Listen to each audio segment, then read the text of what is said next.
Welcome to a Foxy Tech Tips tutorial on turning on Hey Siri on Mac. If you find this video helpful, please consider subscribing to my channel and liking the video. Start by clicking the Apple logo in the top left corner.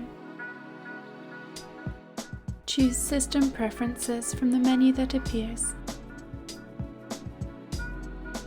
In System Preferences, choose Siri. Click on Listen for Hey Siri.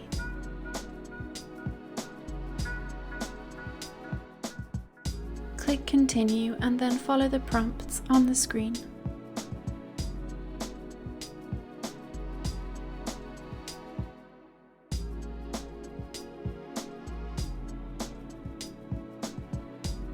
Once you have said all of the required phrases, click Done.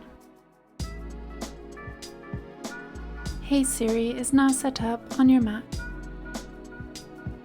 You can choose to allow Siri when locked or not by checking or unchecking the checkbox.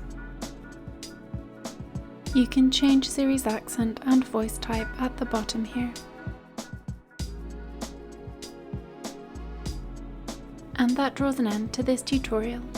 Please like the video if you found it helpful, and subscribe to Foxy Tech Tips for more Mac tips and tricks.